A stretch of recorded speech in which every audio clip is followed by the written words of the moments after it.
Hoje, o dia do presidente Luiz Inácio Lula da Silva começou com uma reunião ministerial com aqueles que vão deixar o governo nos próximos dias por conta das eleições de 2026. E ele aproveitou o momento para confirmar que seu atual vice, Geraldo Alckmin, vai continuar sendo esse vice na chapa que vai tentar a reeleição. Enquanto isso, o pré-candidato Flávio Bolsonaro, que é o principal adversário de Lula, ainda não definiu o nome que vai estar ao seu lado na campanha, mas postulantes não faltam. Como a decisão de Lula e essa futura decisão de Flávio vão impactar o pleito, Marco Teixeira, professor e coordenador do mestrado e doutorado em Gestão e Políticas Públicas da FGV, é quem vai me ajudar a responder essas perguntas. Professor, muito boa tarde. O que é que Lula transmite para o eleitorado ao confirmar que Geraldo Alckmin vai continuar na chapa como vice? Primeiramente, boa tarde, Rafael. Prazer estar aqui contigo. Tá? Olha, Rafael, a decisão quanto mais antecipada, melhor. Porque, primeiro, né, evita o chamado fogo amigo, onde quando você não decide por uma candidatura que vai te acompanhar na chapa majoritária, você tem um conjunto de pleiteantes que podem, de certa forma, estar atirando contra o próprio governo. Então, essa fase acabou. Então, o Lula transmite estabilidade e, obviamente, que joga para os estados agora a função de buscar não apenas consolidar suas chapas majoritárias, mas fazer as alianças, não é, em cima da chapa Lula-Alckmin, que é a repetição das eleições de 2024. Então, quanto mais tempo demorasse, mais instabilidade geraria. E, ao mesmo tempo, também maior a dificuldade de formar alianças. Então, com esse quadro definido, os partidos que, porventura, pleiteavam vice vão ter que deixar esse pleito para trás, não é? E vão ter que buscar fazer suas alianças regionais de acordo com o cenário que já está dado. E, professor, o presidente do PT de São Paulo, o deputado federal Kiko Seleguin, ele defendia que o vice na chapa de Lula para essa reeleição fosse o Gilberto Kassab, que é presidente nacional do PSD. Só que ontem o partido dele anunciou o Ronaldo Caiado como pré-candidato. Eu trouxe isso, na verdade, para te perguntar. O senhor acha que existe outro nome, além de Alckmin, que poderia compor essa chapa com Lula, caso ele não tivesse anunciado o vice-presidente? Olha, os sonhos do Lula era buscar o nome do MDB. Tá? O MDB de ontem é o PSD de hoje, ou seja, são partidos que, quando lançam candidaturas, não conseguem unidade. Então, o PSD, apesar de ter lançado o Caiado, não vai ter o apoio do PSD do Nordeste, não vai ter o apoio do PSD do Rio, e não vai ter por quê? Porque não é um partido que tem uma liderança homogênea capaz de unificar todo mundo. Então, a própria posição do Seleguin de lançar o Kassab é uma posição bastante frágil politicamente, porque aquilo que poderia vir do PSD para apoiar o Lula já está no apoio. Tá? Não vai além do PSD da Bahia, do PSD de parte do Nordeste, também do Eduardo Paes. O restante ou está com Caiado ou possivelmente vai marchar também com o Flávio Bolsonaro.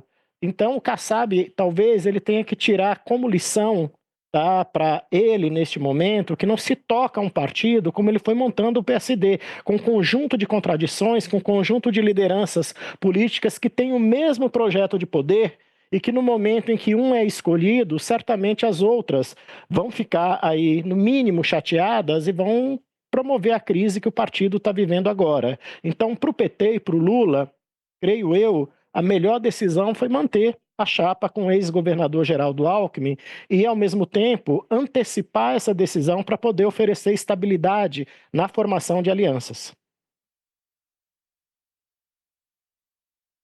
Você acha que esse anúncio de Lula pode influenciar agora na campanha de Flávio Bolsonaro? Eu sei que o senhor, inclusive, já citou sobre essa necessidade de apressar o anúncio, mas no caso do maior adversário, também há influência? Olha, acredito que não, porque os pleiteantes da chapa de vice na chapa do Lula não pleiteiam ser vice na chapa do Flávio Bolsonaro. Talvez o que o Flávio Bolsonaro precise resolver mais rapidamente, quem está dizendo isso não sou eu, foi o próprio Valdemar da Costa Neto que disse, são os conflitos internos dentro da família.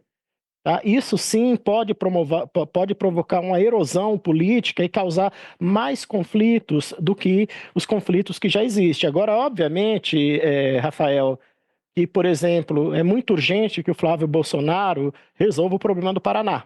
tá? Na medida em que ele se movimentou para trazer Moro para o PL e apoiar a candidatura Moro no Estado, ele não apenas provocou o abandono da candidatura Ratinho Júnior ao Palácio do Planalto, como arrumou um adversário muito forte para o candidato do PL, que agora é o Moro, no estado do Paraná. E isso sim pode afetar o desempenho da candidatura Flávio Bolsonaro no estado. Então tem costuras ainda no campo de apoio da candidatura Flávio Bolsonaro que independe da indicação do vice. Agora, talvez, pensando eleitoralmente, meramente eleitoralmente, a melhor escolha que o Flávio Bolsonaro poderia fazer daqui para frente é um vice do Nordeste.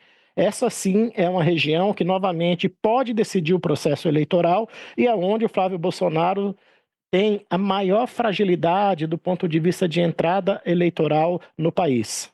Diante dessa sua análise, você acredita que o Flávio deva se apressar para escolher esse vice? Eu acredito que o quanto antes, melhor.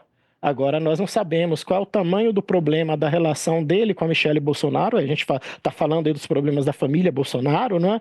E nem como vai se formar essa equação para resolver o problema do Paraná. E mais do que isso, né, tem problema em Santa Catarina também, que é uma fissura na base, com o fato do Carlos Bolsonaro ter se lançado candidato pelo Estado e o Esperidião Amin ter sido rifado da aliança que apoiaria o Flávio Bolsonaro também. Então tem problemas regionais que antecedem o problema do vice, mas que precisam ser resolvidos rapidamente, simultaneamente à escolha de vice também. Professor, tem vários nomes aí que são cotados a vice do Flávio. Tem o Romeu Zema, que é governador de Minas, que inicialmente já dispensa essa possibilidade. Tem o deputado Guilherme Derrite, que aparece atualmente com grande chance de conseguir uma vaga para o Senado para São Paulo, algo que é buscado pelos bolsonaristas nessa ideia deles contra o STF. E a Tereza Cristina, que é senadora, que já foi ministra do pai dele, mas que sofre resistência entre os aliados de Flávio. Quem o senhor acha que pode ser o escolhido e, se não for nenhum desses nomes que eu citei, qual seria um nome, o senhor até citou o Nordeste, qual seria esse nome no Nordeste que tem essa possibilidade? Bom, vamos lá, né? A Tereza Cristina já disse que não tem interesse.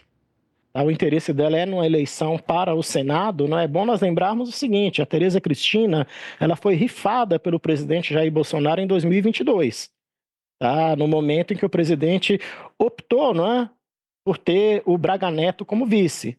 Tá? O nome do Derrite talvez seja o nome mais frágil, na medida em que o Flávio Bolsonaro tem uma entrada forte no estado de São Paulo com a candidatura Tarcísio Freitas.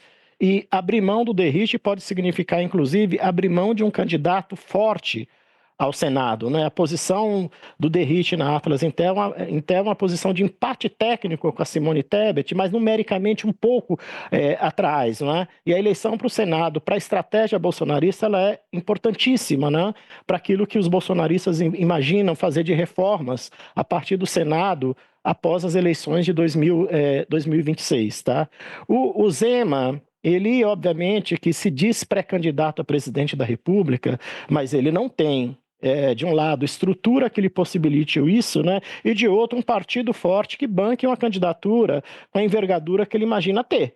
Seria um bom vice por representar o estado de Minas? Seria. Tem aquela valha máxima no Brasil, né? Quem ganha Minas, ganha a eleição nacional. Então vai ser um estado muito disputado e que também tem divisões a serem equacionadas lá ainda. Se eu for olhar para o Nordeste, talvez as principais lideranças do campo bolsonarista no Nordeste estejam ocupadas nesse momento com a candidatura do próprio Flávio.